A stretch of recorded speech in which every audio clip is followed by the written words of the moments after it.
back to a really vivid memory. Got it? Okay, now try to remember what you had for lunch 3 weeks ago. That second memory probably isn't as strong. But why not? Why do we remember some things and not others? And why do memories eventually fade? Let's look at how memories form in the first place. When you experience something, like dialing a phone number, the experience is converted into a pulse of electrical energy that zips along a network of neurons. Information first lands in short-term memory, where it's available from anywhere from a few seconds to a couple of minutes. It's then transferred to long-term memory through areas such as the hippocampus and finally to several storage regions across the brain. Neurons throughout the brain communicate at dedicated sites called synapses using specialized neurotransmitters.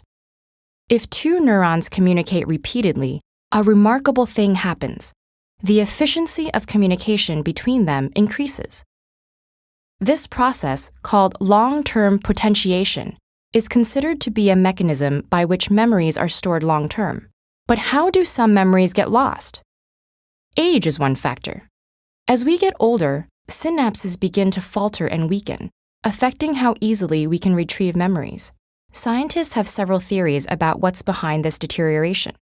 From actual brain shrinkage, the hippocampus loses 5% of its neurons every decade, for a total loss of 20% by the time you're 80 years old, to the drop in the production of neurotransmitters like acetylcholine, which is vital to learning and memory.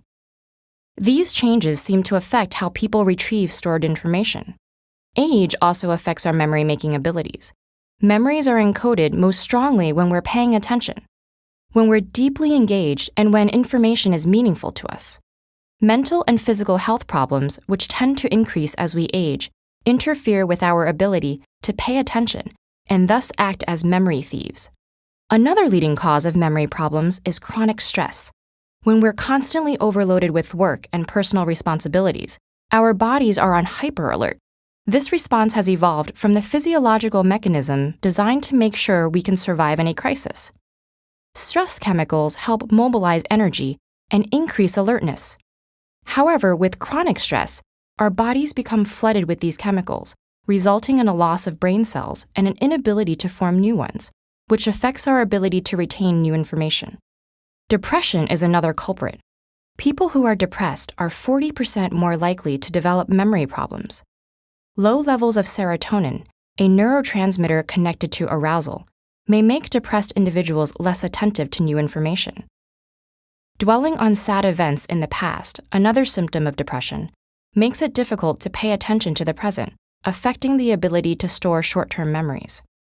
Isolation, which is tied to depression, is another memory thief.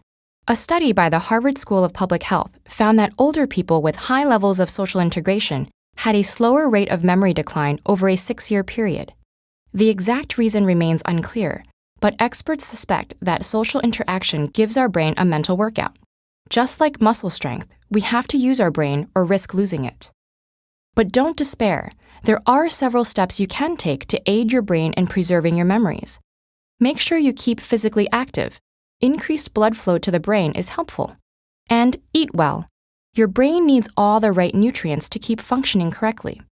And finally, give your brain a workout.